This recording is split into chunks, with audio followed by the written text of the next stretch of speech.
Yeah, so we have a little bit of glare on the top left. I'm so sorry about that, but we did our very best. Kenrith is out with 1 land already. Rogside has Rog out already, as well as the Mana Vault and a tapped Volcanic Island. And we have 2 lands on the field of Blue Farm with a Grand Abolisher already with a Grim Monolith. And it is currently Rogside's turn right now with a live Mystic Remora with 1 counter and a Mana Crypt untapped, and he is currently taking his turn.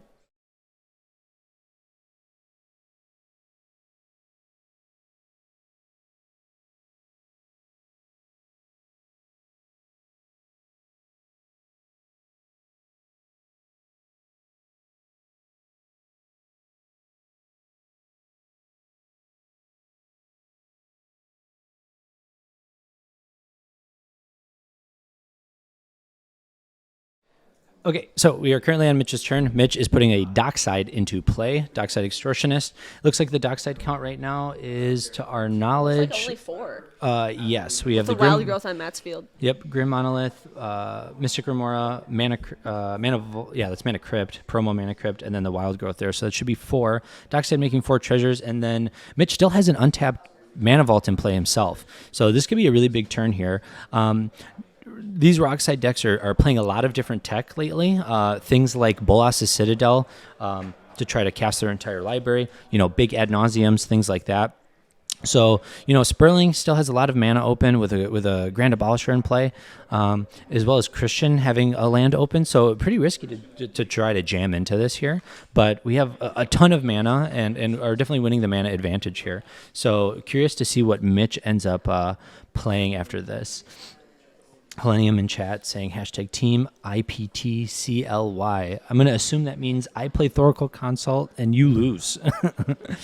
Looks like Mitch just passed the turn after putting that Dockside in place. We got 4 treasures in play with a Mana Vault, maybe holding on to an Ad Nauseam, something that you can play at instant speed. You can see that we're getting onto Sperling's turn here. Sperling moving to combat with the Grand Abolisher and tapping the Grim Hireling to put presumably a Tymna into play there. Now we're going to Christian's turn on Shorikai. Christian looking like they're fetching at end step here. Getting a dual land into play. Already having their Tundra online, so getting their mana base assembled pretty well here. You can see, Christian's on Shorikai, and we have the new Silicon Dynasty Shorikai playmats that you were able to purchase if you came to Silicon Dynasty, as well as there was a online purchase as well, correct, Zain? For the playmats? Yeah, as well as being able to get them online. So not anymore. They're all sold out. So if you missed out, you missed out. But yeah, so really cool playmat. That playmat was designed by our own graphic designer, Mike Sad from Playing with Power. So shouts out to him for the great designs. So looks like we got a Hallowed Fountain into play tapped, and then move to our untap and our draw. Use the Mana Crypt to pay for our Mystic Remora trigger, putting a Plains into play. So pretty interesting to see here. Sperling kind of developing just a Grand Abolisher, Tymna, very slow blue farm plan. And then you have Mitch kind of just putting Rog, Mana Vault, and then a big Dockside into play. Mitch, unfortunately, his name is cutting off his lands, but Mitch has a Volcanic Island and a Mox Diamond into play. So we only have, 1 land from Mitch here. Spike Plays MTC, Playmat sold out or Punt City 2 sold out? Both of them. So very exciting news for us, right? So Punt City 2 has sold out. It sold out in 63 minutes of going live. And then the Playmats for Silicon Dynasty sold out before the event even started. It was before the players meeting, all the Playmats for this event sold out, and we had over 50 of them, I believe. So now we're on Matt's turn on Kenrith. Matt is tapping here. I believe this would be on end step, unless this is a main phase Eldamri's Call from the Kenrith player. There is a Dockside in play, so something as simple as a Phantasmal Image here is enough to win the game with Kenrith if we're searching for a creature. Captain Morris reports saying Eldamri for oof. Yeah, I don't know if this is a Kenrith stacks list. That would be funny. I mean, but with the Dockside in play, Kenrith is able to win with a card like Phantasmal Image, where you're allowed to cast your Phantasmal Image, create a copy of Dockside, and then with the mana that you make, reanimate it. Ping it so it dies, and then reanimate it, generating infinite mana. And if Mitch is, greedy enough not to sacrifice his treasures, this could end up being huge here. You could also just manually assemble it with the Dockside line. And it looks like that's what they're getting with this Eldari's Call, is getting a Dockside here. So if this Eldari's Call was at the end step of Christian, then you're going to see Matt here untapping and trying to play a Dockside of their own. Him helping us out here with the stream. Yeah, don't worry, guys. This as we go through this game, we're going to be troubleshooting stuff as we go along here. But we're fixing what we can to make this all work out, and then we'll have some other games for the rest of the tournament.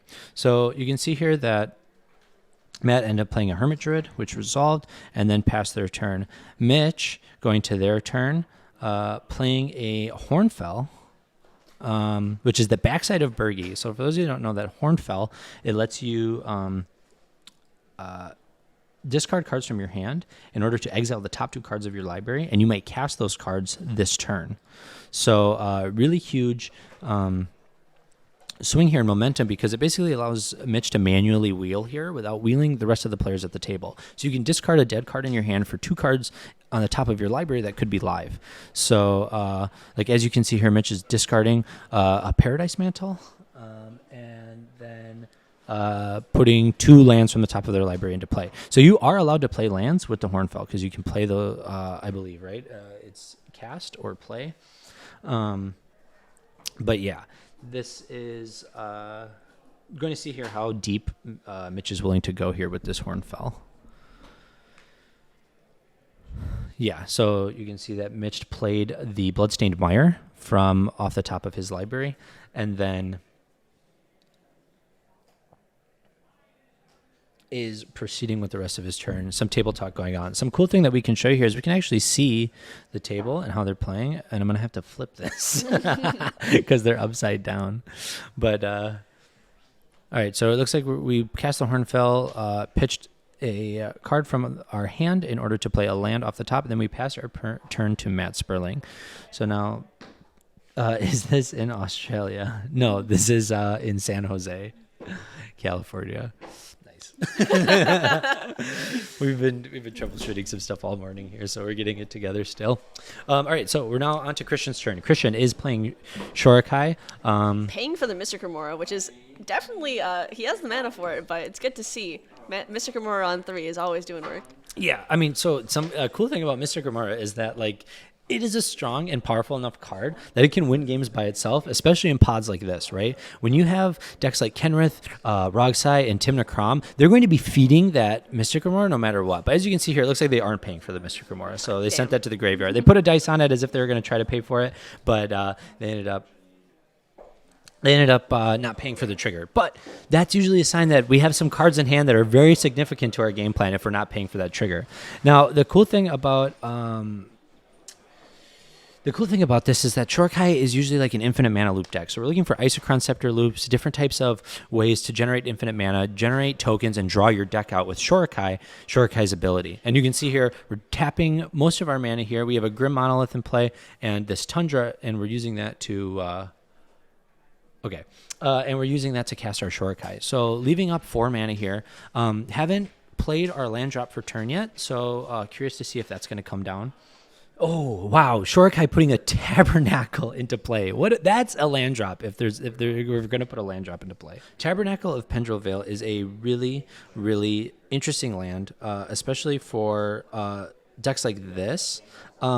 When you're playing a stacks deck, which Shorikai really lends itself to being a unique stacks deck, specifically with the ability to play things like Humility and things like that, you're taking off the abilities of most creatures, and a Tabernacle helps you with that because people now have to pay to keep their creatures on board. So when you look at like something like Matt's deck, where he's got a Hermit Druid in play, you want to keep that Hermit Druid in play. So if every upkeep you have to pay for your Hermit Druid, and it's a cumulative upkeep like Mystic Remora, these creatures are not going to stay on the battlefield. So this is a huge stacks development for the Shorikai player, and for it being just a land drop, it costed them virtually nothing in order to play this card. It was a free stacks piece at this point.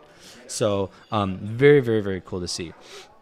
For those of you that don't know, Tabernacle of Pendrell Vale, it's not seen quite often, but it's a legendary land that says all creatures at the beginning of your upkeep have sacrificed this creature unless you pay 1. Yeah, B and Jacobs in the chat said you just got tabernacled. And then, yeah, Jacobs is correct. Nobody has killed that Hermit Druid. So now that this Hermit Druid is able to activate, there is the possibility here that we're going for a Hermit Druid win. You can see here a Chain of Vapor being put on the stack. Not sure what it's targeting. It looks like he's putting it on the Hornfell, which is going to be really interesting to see. So it looks like the Chain of Vapor was targeting Mitchell's Hornfell. So curious to see if Mitchell's willing to sacrifice the land to bounce the Dockside, which he is, which, is probably the correct play here. Big tempo play. Because we want to be able to recast that Dockside to generate enough mana to make it, not hinder our game plan here. Put on the Horn and hope they continue and bounce the Hermit. Yeah, it looks like rather than bouncing the Hermit, we decided that we were going to bounce our own Dockside to our hand. Maybe not so worried about the Hermit Druid, because Hermit Druid as a win condition is really not as difficult to interact with as most people perceive or believe out there, right? You still have to cast a non-creature spell in order to go off with your win condition. And so when they activate that Hermit Druid, if they believe that any single one person in this pod has a counter spell, it's not that hard to stop the Kenrith player from trying to, Thassa's Oracle, Dread Return, or whatever it is that you're trying to do into play. Especially if this is a dedicated Hermit Druid deck. If we have I can't remember the name now. The creature that comes into play when it enters your graveyard from your library. That there's a lot of dedicated slots to make Hermit Druid an active card, especially when you don't have more creatures into play. So there's a trigger there that allows the rest of the table to respond, and make it so that Dread Return can't is more easily counterable. I want to say Narcomoeba, but I know that's yeah, wrong. That's it. Is it Narcomoeba? Yeah, it's Narcomoeba. Okay. Yeah. I've seen it happen like once, and the player always dies to it, unfortunately. Yeah, and it looks like that map was, understood that was the situation because they did not activate the Hermit Druid, but they missed a land drop, which is going to hurt them pretty significantly in the long run. Especially looking at Mitch here, who now has, what looks like 10 treasures in play, maybe 9 treasures in play. We have a huge mana advantage at this point compared to the rest of the table. And look, we can just play the Horn again, and if the cards in our hand are dead, we can just start discarding. You hope to get some type of card draw engine off the top, right? Maybe like your own Mystic Remora, maybe a Rhystic Study. Even you'll settle for, less significant card advantage pieces as well, like a Defense Grid or a Wheel of Misfortune. Wheel of Misfortune might be actually really good here because it allows Mitch to refuel. Viral Drake in the chat saying Horn LFG Mitch. And you can see we discarded another 2 cards, put a Vamp Tutor on top as well as a Pyroblast. So with the 4 mana that we have available, this makes it really, really hard for the table to interact here unless they start having a conversation about what kind of cards we have in hand and revealing information. The reason for this is because now Mitch can cast a Vampiric Tutor, get whatever card he needs to the top of his library, discard another 2 cards, get that card into exile so he may cast it, and then has protection for whatever that card is. So really, really hard to interact with. Oh, looks like we're sacrificing 3 treasures. Does this mean we're going to put the Wheel of Misfortune on the stack? Oh, looks like we exiled another card from the top of our library, this one being a Praetor's Grasp, and now we revealed a red Elemental Blast and a Mindbreak Trap. It looks like Mitch is going deep now. Now that we have interaction and protection for whatever we try to do, we're just going to start discarding our whole hand here. Discarding a Flusterstorm now to reveal another 2 cards off the top of our library. Oh, and Sperling putting a Silence on the stack. Now that we saw that the Flusterstorm has left the hand, we're assuming that Mitch has no counter magic to protect whatever he does with the Hornfell here. Huge play by Sperling here to shut down Mitch's board progression, especially with all these gas cards being put into exile from the Hornfell. There's not a lot of ways that you can interact with this unless you Mindbreak Trap it, which no one else has cast any spells this turn, so you have to hard cast it. And holding on to that silence until this moment definitely seems a little worrying just because it's common for a newer player or even a normal player to just fire off that silence as soon as that Horn comes back down or as soon as that Dockside comes back down for 10 treasures. But something about this knowledge makes me feel like maybe we had knowledge of this Flusterstorm in hand and we were just waiting for that right moment, which is Sperling's specialty for sure. Yeah, biding your time until you see the Flusterstorm gets discarded is absolutely like a killer move. And it looks like Mitch is discarding or sacrificing all his treasures to hard cast the Mindbreak Trap targeting the silence. Unbelievable. Leaving ourselves completely open to any other type of counter magic from this point on. And Sperling still having a mana confluence mana available to them, and even the Shorikai player having 4 mana available to them, and the Kenrith player being completely untapped. Like, this is a very, very exciting play. Natural crunch. Adam sounding kind of hot. Thanks, Austin. So yeah, this is really crazy to see. It looks like Mitch is going all in right now this turn. So if he has backup in hand or some other way to produce mana, I'm very excited to see that. Otherwise, there's no reason to protect the silence here if you have nothing to do afterwards, because all these cards are going to remain in exile and you have no way to cast them. So it's going to be pretty interesting to see how this plays out. For those of you that don't know, Matt Sperling, who's the first player in our pod playing Tymna Kraum, is a pro player that used to play on the Pro Tour. Matt Sperling is actually ranked in the top 25 players in the world. So very, very strong player, very, very competitive player. The joke that we might make is they might be the best Magic player in the room. And that there's a lot to take in with a statement like that, but Matt Sperling is one of the few players that we've ever had that's actually played on the Pro Tour come to a cEDH event like this. So really cool to see them diving into our format and really trying these things out. And we're really excited to have someone like Sperling come to a tournament like this.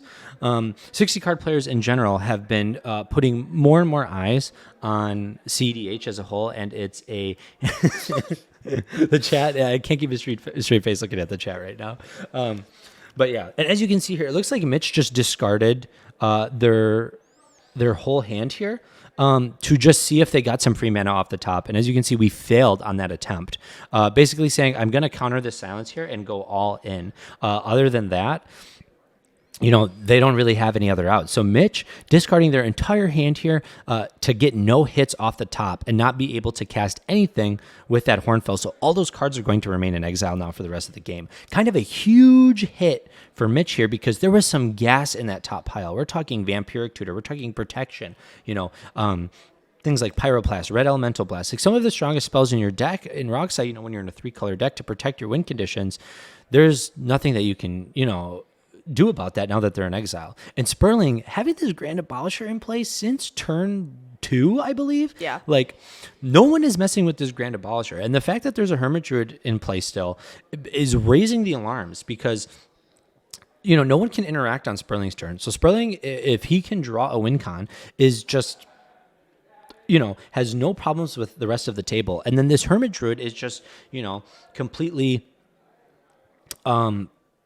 showing the other opponents that I have the win on board. And so as soon as you make a mistake, I'm going to attempt to win the game, which is really difficult for the rest of the players to play around. And there's so many things on the board that are, affecting this game in a way that it makes the rest of the table have to interact and talk in a much more unique state. Especially with that Tabernacle, too. You can see Sperling had to tap out here to keep the Grand Abolisher and the Tymna remaining in play. So this Tabernacle is putting in a ton of work, especially when you don't have the mana advantage of certain players like the Shorikai player who has an abundance of mana and doesn't seem to have a problem keeping their creatures around. When Sperling is only stuck on 4 mana and they have to use 2 of it to keep their 2, advantage pieces and win con protection on board, you're really stalling their board progression for the rest of the game. So this Tabernacle being a huge stacks piece in play. Yeah, Viral Drake saying we could have Vamp Tutor for something more mana efficient than the Mindbreak Trap. Something like a Mental Misstep is my guess. Yeah, that's actually a really good point to bring up, Drake. Maybe that could be categorized as a misplay by Mitch there, unless Mitch thought, very confidently about what we had. But yeah, you really only need to spend 1 treasure there to Vamp Tutor, get that card to the top of your library, and if that Vamp Tutor doesn't resolve, you still should be able to have the mana for the Mindbreak Trap. No, we know that we didn't Vamp for Trap. We're saying we could have vamped for something more mana efficient. So that way we could have discarded another card with the Hornfell and save, 3 to 4 mana. MTG, the Epic Storm, in the chat here. Thank you so much to the Epic Storm. The Epic Storm actually happens to be one of our sponsors for this event. You can see their logo there in the bottom right of our screen. The Epic Storm is a content group and resource for all things competitive Magic. It's led by Brian Cook and has articles, resources, and things, including videos from the minds of people like Bryant, Alex, McKinley, and others that have, done things like One Eternal Weekend, pioneered decks like the Epic Storm, things like Cycle Storm, as well as, creating some of the innovations to Rograkh in our format that has been a huge help. So thank you to the Epic Storm for sponsoring Silicon Dynasty. We really appreciate everything that you do for us. Not to mention that the creators of these little tokens that you've been seeing around, the treasure tokens that we saw, and eventually we'll see some floating mana tokens as well, just because the key to being a good Magic player, as Matt Sperling obviously knows, is that you have to keep track of your resources in a way that can't be hit or budgeted or ruined by your table of any way. So, keeping those tokens in play really helps to kind of, it helps your mind process what your turn's going to look like and what resources you have. So just to have a little pack of those tokens is really helpful. Absolutely. So it looks like we're on to Christian's turn. Christian paying, this glare is quite a bit. Christian paying here to keep their Shorikai in play, crewing it to make a token, and then we have, looks like 3, 4, 5, 6, 7, 8 mana available to us. So Christian is really leading this mana advantage charge here, and so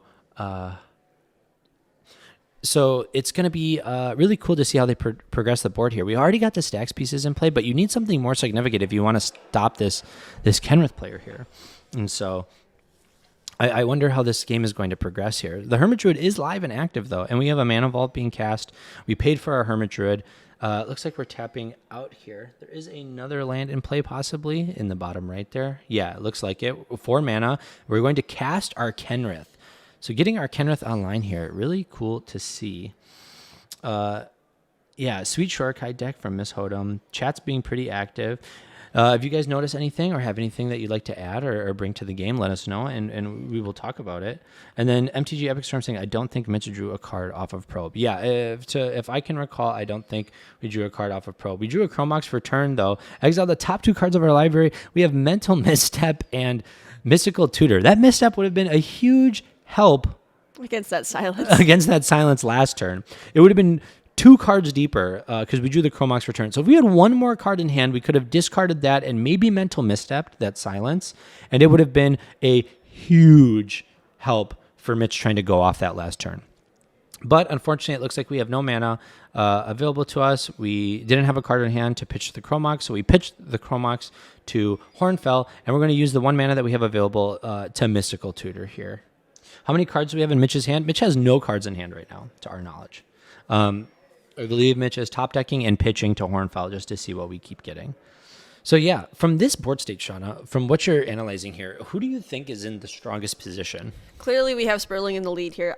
Obviously, these creatures are costly with this Tabernacle in play. I think the only reason, honestly, that we don't see more of a presence in the Sperling's board is because of this Tabernacle, because he just found his 4th land last turn, and paying 2 of your 3 lands to keep your creatures around really hurts the Tymna Kraum game plan. But this uninteractability that is shown from the Grand Abolisher is definitely more threatening than a live Hermit Druid, in my opinion. However, with Kenrith on board and a Mana Vault tap to eventually untap and, sink into Kenrith in some way, it looks like it's either Kenrith or Blue Farmer's game here.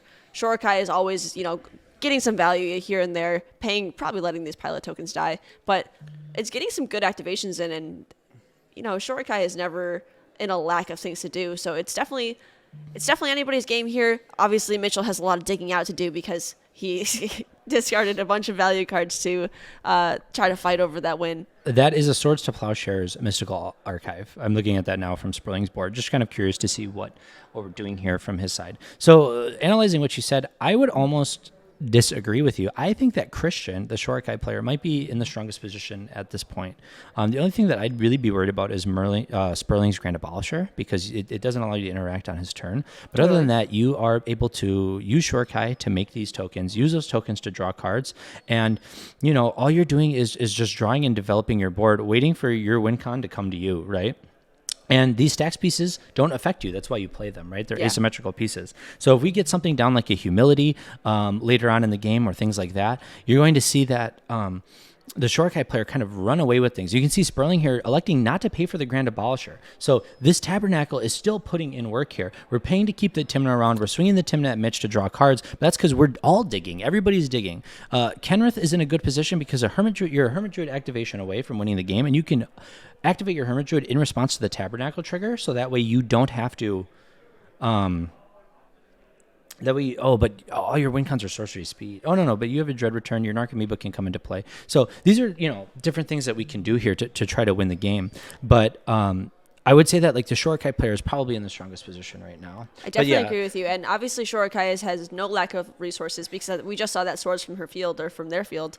I know we don't have audio here, but I'm pretty certain that Shorikai was the one to sword the Grand Abolisher, and we see the Thoracle from Sperling's board here, and it is interactable because I believe we got rid of the Grand Abolisher on Mitchell's end step, is what I'm guessing, because the swords came from Christian and definitely was targeting the Grand Abolisher, which is why we have another land in play here. Yoki helping us correct that there. Yeah, you are correct. So yeah, they swords the Grand Abolisher, and Shorikai putting in a dress down in response to the Thoracle. Fucking incredible. Oh, that's so sick. That's insane. Yeah, so like Crunch said in the chat here, Shorikai has the advantage because he probably has a grip full of counterspells and interaction. And this is what we're talking about here, where you're just able to sit back, draw cards, and just let your opponents expend all their resources, and then eventually you're going to run away with the game because all you're doing is just stopping them. It's really hard to play control in cEDH, but the way that the Shorikai player has this game set up, it's very easy for them to do so, right?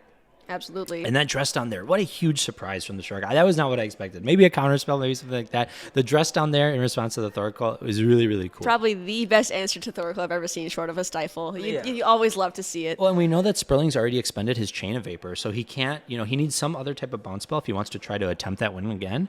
And so it's really, really hard to reassemble after that Thoracle. Now you're looking for an Underworld Breach line and finding some ways to get out of that, because that Thoracle is not going back to your hand anytime soon. We do need to be aware of the fact that either we have a Tainted Pact or a Deconsult in hand on Sperling's side, and I know that Christian is aware of that fact. So whatever he decides to get here, whether it be a Breach line or whatever, it's something that you need to be aware of, and as well as keep an eye on the Hermit Druid and this Kenrith on the field. Yeah, Crunch saying dress down and a Tabernacle, absolutely gross. Absolutely disgusting. Definitely feels rough being in Rogside's shoes here, because not only can you not advance your game plan with these top decks that we're looking at, essentially at this point you're just looking at the top card of whatever you draw and hoping that it's good, and if it's not, discarding it to Horn and trying to find something better. Being Kenrith right now, obviously we are trying to, I'm thinking we're on four mana here, 3 lands with the Wild Growth, and while that's not insignificant, it's definitely hard to get the Kenrith game plan going depending on the cards in hand. Matt definitely needs to try to find some answer with this Hermit Druid line before Christian just takes off with card advantage. We see some floating mana here from the Crypt. Obviously, no mana was tapped out to pay for the Tabernacle. I think that the pilot on field just was gone. Yeah, there's a copy artifact that's a copy of Grim Monolith. So that's why we have 5 mana in pool here, because we're tapping our Grim Monolith, tapping our Mana Crypt for 5 colorless mana. You can see we're using the awesome Epic Storm tokens here to represent our colorless mana. Thanks again to the Epic Storm for providing tokens to all of our players here at Silicon Dynasty. They're the perfect size. They're so cute. You can have as many as you like. For a transmute artifact, it looks like we might be going for the Isochron Scepter line here. Yep. We may have Dramatic Reversal already in hand, which is huge. And we're seeing the Fierce Guardianship from Kenrith. Oh my gosh. Yeah, we have seen no interaction so far. We see an Eladami's Call and immediately a Fierce back. Good to see. Yeah. And we have Storm counters being tracked on Rog Silas' board, because I don't think Rog Silas has anything else to do. We're still held up over there. Just keeping track of the Storm count at this point. Yeah, so I think it's very obvious here that the Shorikai player had a lot of interaction in hand. And so, why would you attempt your win con here if you didn't think you had the ability to win through it? Now, all the other players are tapped out except for Matt Sperling, who you just stifled his win condition. And if Sperling had counter magic in hand, he would have used it to protect his Thoracle, right? So knowing that the Kenrith player here blew their Fierce Guardianship, you had your free counterspell in response, the odds of the other players having interaction is very low. So now you can see this transmute artifact is being put back on the stack. And we're going to see here if any other players have responses to this. I'm beginning to think Evidence MTG is actually just an MTG, the Epic Storm Shill account. We can neither confirm or deny that. I'm sorry. Yeah, we cannot confirm nor deny whether or not we are an Epic Storm Shill account. We will shill anyone who pays us enough money. Yeah, if anybody has forgotten, this tournament payout is $5K, with the winner getting $2,100, I believe. The top four also getting $500 apiece, something like that. Yeah, $600 apiece. It's quite a big payout. And the top 16 getting $200 apiece as well. Yeah. Do you mean sponsors of the show, the Epic Storm? Yeah, we love them. Captain Moral Support, the MTG Epic Storm tokens, I believe, are $15 on their website. You can go to the epicstorm.com. Yeah, and you can see that he dropped the link in the chat there. You're right. Sperling, Team Turn 3, bringing up a great point. Sperling could still consult or pact for interaction here. So it looks like they put a Swan Song on the stack, though, instead. And the Transmute Artifact is still on the stack, with the Swan Song targeting the Transmute Artifact. But yeah, that's a very, very good observation by Team Turn 3 there. Like, if we do have that consult in hand, we have the mana and the ability to consult for Pact of Negation and stop this win condition, because you cannot win if you're going to lose. Now, the problem is that if you waste all this interaction at this table here, you're just opening up the Kenrith player to win with a Hermit Druid line. So what are the, what's the reason for you to stop Christian's win condition here, right? If you're going to just lose to the next player in priority order, do you really want to consult for that? Because how much does it actually progress your board state? So you just hope that this Swan Song resolves, which it looks like it did. The Transmute Artifact did get stopped. Now we're expending all of our colorless mana to put a Pithing Needle into play. Oh my gosh. I'm assuming this Pithing Needle is going to name either Hermit Druid or Kenrith. There's no way that we're naming any other card but that. But it looks like the Shorikai player just had every single piece that they needed, just not enough to protect their own win condition. And the Hermit Druid player knows this, so I'm curious to see what the Pithing Needle named. Flashback, 03 Drop King, what's good? What's up, everybody? So for those of you that are just now getting into the stream or just now checking it out, this is the first game of the first round of Silicon Dynasty. We have Matt Sperling in the top left, Christian in the top right going second, Matt in the bottom right going third, and Mitchell in the bottom left going fourth. Very interesting pod, very balanced pod. This is like the pure definition of like cEDH, right? You have like a turbo deck, two mid-range decks, and a stacks deck. Like, tell me a more balanced pod in cEDH, right? For a representation of the format. This is really, really cool to see.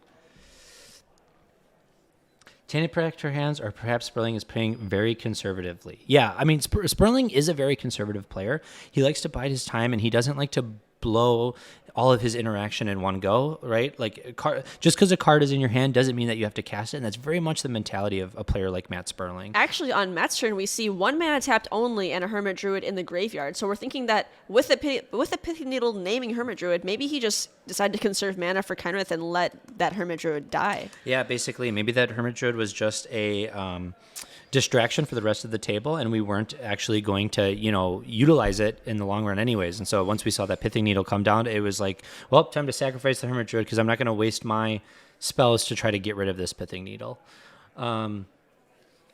Looks like, did we cast the Demonic Tutor for Mitchell's board?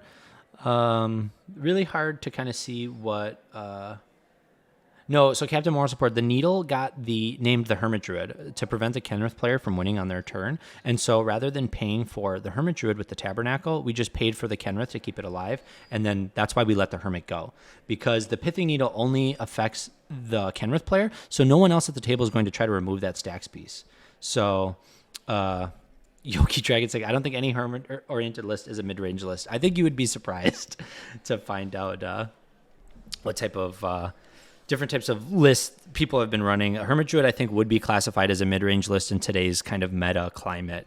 And we see a breach from Sperling's board getting gotten off that Enlightened Tutor. Yep. Yeah. I mean, all the interaction is burnt here. The only thing is that we know that Mitch is detutoring on the stack. And I believe that Sperling... Oh, no. So the detutor had resolved, and then at end step, we cast Enlightened Tutor here. So unless Mitch happened to grab one free counter spell that we needed, it looks like... it looks like things are not... Sperling's going to try to win the game here, I would say. Yeah, and with potential deconsult or pact in hand to get protection, I don't see any opposition here unless Shorikai has something else up their sleeve. Yeah, I mean, that's really what you have to hope for, is that the Shorikai player has another thing up their sleeve, or that the Kenrith player drew some interaction. Yeah. Because we watched the Shorikai player there basically, try to win with their Transmute Artifact, and then when that didn't resolve, they had some other ways to answer the board.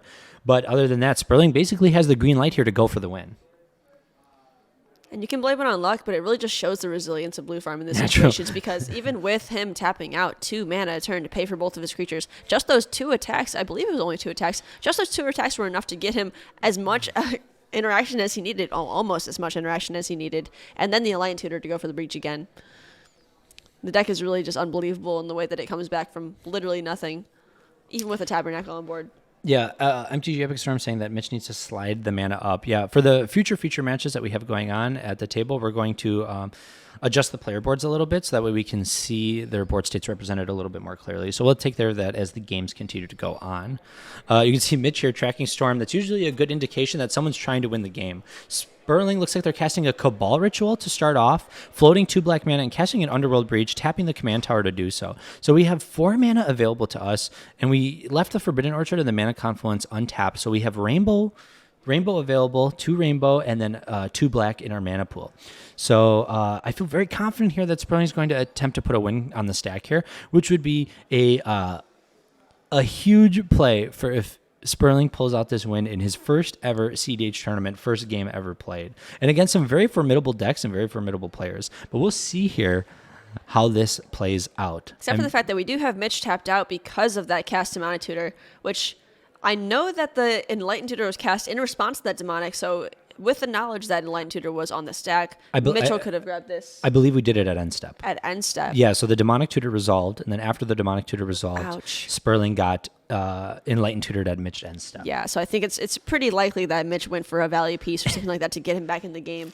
So I think it's very clear that that this might be just a win here. Yeah, so you can see a Red to Flame being cast by Sperling. So now we have 2 red, 2 black, and a rainbow available to us in pool here. A red and a black. Could this be a Dockside?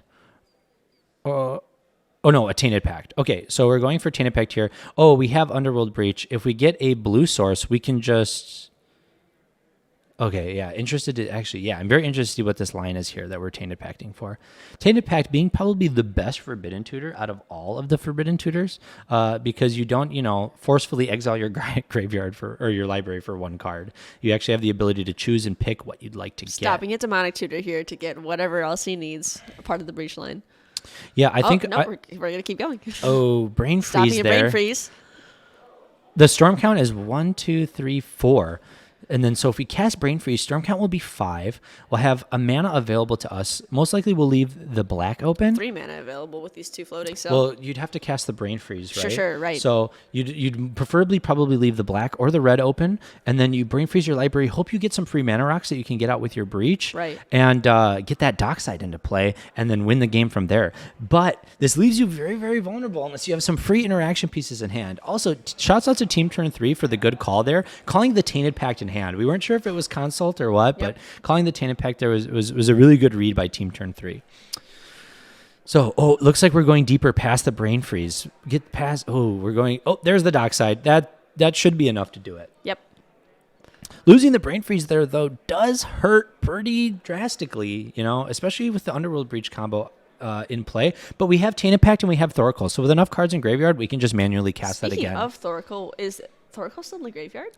Yes, Thoracle. Yeah, so Great. Sperling keeps his graveyard like Sideways, most people like keep it's their exiled, exile. Yeah. That's something that we'll have to get used to here because different players keep their graveyards and exiles different ways. Sperling, kind of a maniac though, keeping his graveyard not the same way that he keeps his deck, which most people do. So pretty interesting to see. Dockside coming in for looks like 9 treasure counters, which is more enough than to do anything you want. Yeah, more than enough here to win the game. And if we need the ability to have 8 cards in library basically. You need to have Tainted Pact, you need to have Thoracle, you need to have 6 cards to cast them both, and that's enough for you to win the game.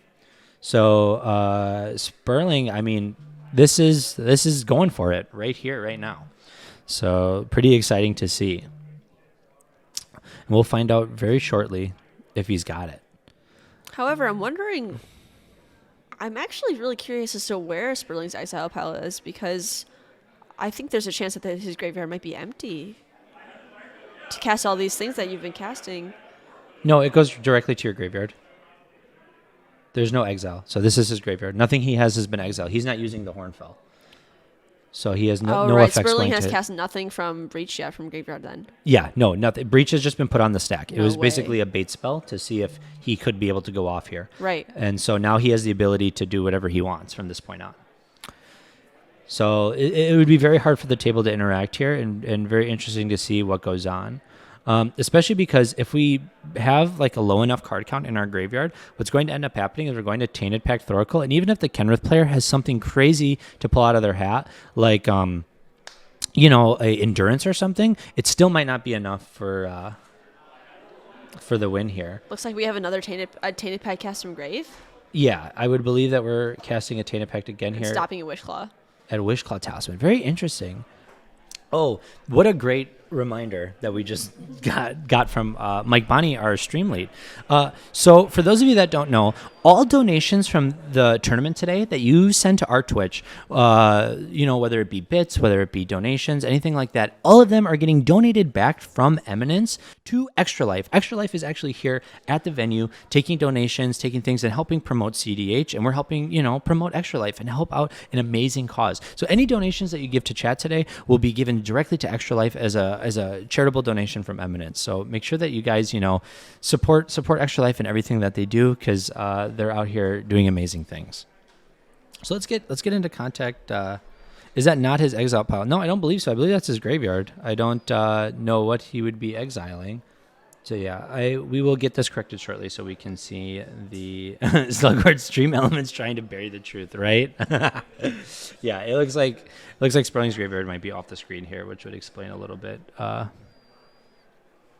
Explain why this is going. So yeah, that would be Sperling's exile pile there.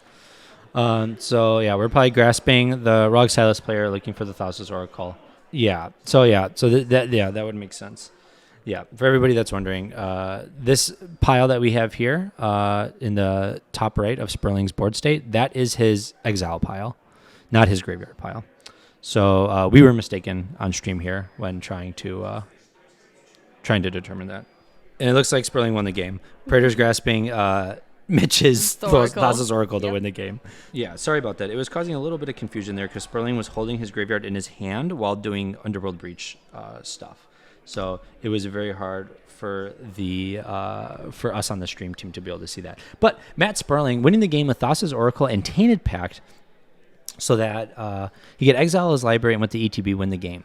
Very, very cool to see. For those of you that missed out when we were talking about it, Matt Sperling is a pro player that has appeared on the Pro Tour and is ranked in the top 25 of the world for Magic players. And so him showing up to Silicon Dynasty, this is his first ever cEDH event. He's been grinding in the shadows, playing with different players like Bryant Cook and other 60-card players that love to play cEDH.